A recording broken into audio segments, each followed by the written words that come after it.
I was just talking about this with my mom before, but, like, we're a very open family and, like, a Brooklyn lib family that's like, "Oh, we'll talk about everything," but not really sex that much. Like, it's not like a taboo thing, but it is weird to talk about with your mom, and I think that I definitely didn't tell her anything about my sexual life for Mhm. way For a longer after it long, was long happening. yeah.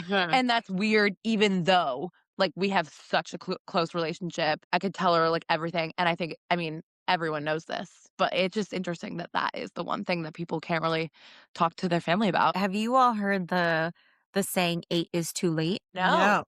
Okay, I talk about this in the guide that I made for families because the idea is that a lot of parents wait until high school to talk to their kids about sex. And by that point, they've not only probably been exposed to porn, probably been physical with crushes, many of them have already had sex. And so the idea is, well, 8 can't be 8 is way too soon. But then the question comes up, what wait, is it too soon? And what I like to say is actually 8 is too late. I believe based on the research I've seen, the studies that I've read about, that the earlier you talk to kids, it actually isn't always about sex, which is what I want to clarify. It's not always sex education. Sometimes it's body education, menstrual education, privacy and protection education. Like there's so much around intimacy, not just the sex part. But by 8, over half of kids have been exposed to porn. Isn't that wild? Like, I That wouldn't is have. crazy. So insane. And it's I wasn't, just sometimes, for the record, mom, so you don't go crazy, I wasn't. and a sex ed class, I think one of the things that I feel like is the biggest issue when we talk about sex education is the word sex in Mhm. sex education. And Yeah. if we True. change that and make it intimacy education, body education, and sex is a piece of that, I think it would help a lot.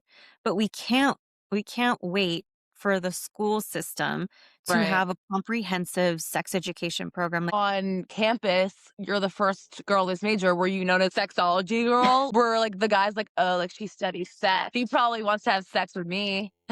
I feel like there was a little bit of if I was dating anybody on campus and they saw what my coursework was or course load was, Yeah. it was a little bit of, I think they were slightly intimidated, like, oh, I she probably bet. knows more than I do. And it was also like curiosity. So, what are you learning exactly? But I don't feel like anybody was rude. I just think people were like curious. Interestingly enough, I think once I was dating, people were very intimidated by it. And so it took me a while to find the Yeah. partner that I was like When feeling you really good get about. Berkeley, you're Yeah. in like hotbed of like interesting thinkers and really, And kind nerds. yeah. So you'd be surprised, I suppose. Look, the nerds I think are having the most fun. It's like all the people that you having that look like they're having the best time are usually the most uptight. And then it's I but I don't think it's like the good looking people in the world are having better sex. I don't. It's like not I think it's actually the opposite.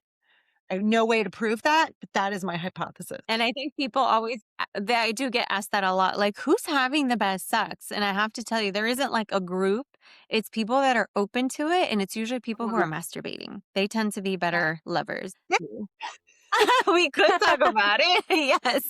For like, do you instance, have, like, lit sex all the time or, like let's just talk about this. You're okay. married, husband, what is there an age difference? Is there stuff that you know about, like it's such a common thing, guys are less mature than girls, but, like, how does that come out in, like, your, like, sex research and stuff? In sex research, what I find is that I'm generalizing. Men tend to be very performative with like, they think that their partners, especially if it's like a heterosexual relationship, they think that their partners want them to do a certain move or they think that they come. So the entire experience is done. Like there's certain things that are just like need to be worked on. But what I find is that the men who really put the effort and what I mean is like ask the questions, be open to the feedback, which usually happens late 20s, mid 30s. They Late become really 40s, great partners. late 50, late Yes. 70s. It takes time. It takes time. Or it takes a partner who's willing to call it out and be that voice of like, let's figure this out. Let's be honest with each other. Tell me how this feels. Or did you know that I really enjoy this and I don't really enjoy that? Like there's these conversations will speed up the learning process to make them a better partner for you and you for them.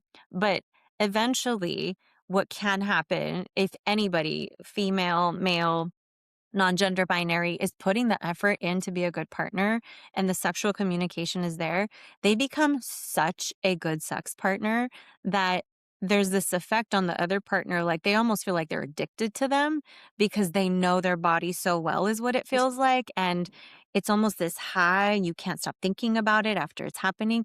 That's because that person or like those people put in so much work for sexual communication. Like I can get couples there and I know kind of where the hangups tend to be, but I'm telling you, it's all about just being open, going back to these conversations. If we're not taught to talk openly about these things as we're growing up, but then a switch is supposed to happen automatically and now we're supposed to be amazing lovers, like it doesn't happen. Like we still need practice. We need to talk about it.